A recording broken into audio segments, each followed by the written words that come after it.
walk into your neighborhood wine store hoping to try something new. You wander around looking at labels, and the more you look, the more overwhelmed you feel. Some labels have names of grapes, some labels have names you can't even pronounce or understand.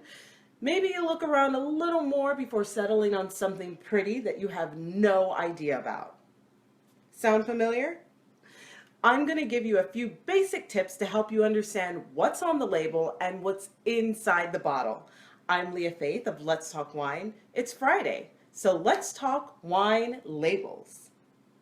In a nutshell, wine can be labeled one of two main ways. It can be labeled by the brand, in which case the grape is typically mentioned on the label, or it can be labeled according to a specific region. In this case, the region is mentioned, but the grapes are not normally mentioned, and that's where it can get a little bit tricky. On the label, there are 5 basic parts that will help you to understand what's going on inside the bottle. You have the name of the producer, you have the region, you then have either the grape varietal or the specific area in the region that the wine is from. You have the vintage, and then you have the alcohol percentage. For instance, this is a wine from Chile. The brand of the wine is big and bold, and right beneath it is the grape that is in the wine. So it's going to tell you right off the bat, obviously, that this is a Cabernet Sauvignon.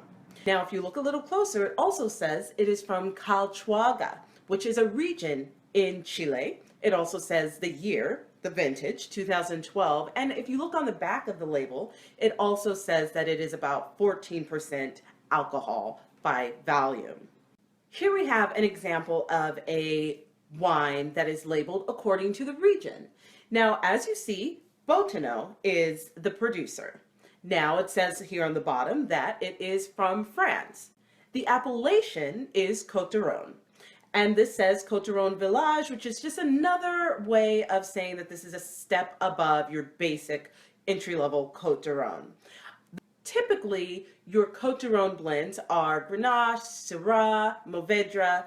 This on the back of the label actually specifies that this is a Syrah Grenache blend, and it also says it's 14% alcohol. All of that information is on the label, and it's all really important, and it will help you to understand what you're getting. If you already know that you like Côte d'Arons, or maybe you don't know that you like Côte d'Arons, but you do like Grenache grapes, or you do like Syrah, this would be a blend that you would want to try.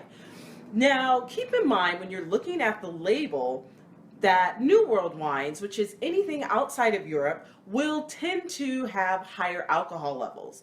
And those will typically be labeled according to the brand. And the grape will be on the label, or it may even say a blend. But for the most part, things outside of Europe are not labeled according to where they're from.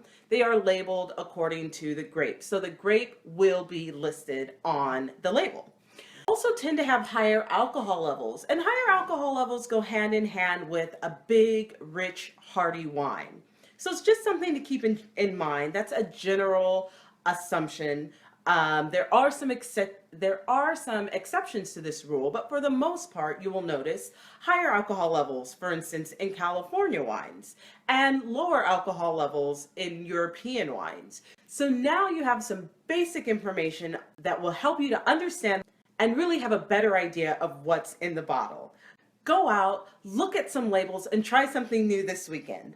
I'm Lea Faith of Let's Talk Wine. I'll see you next Friday. Cheers.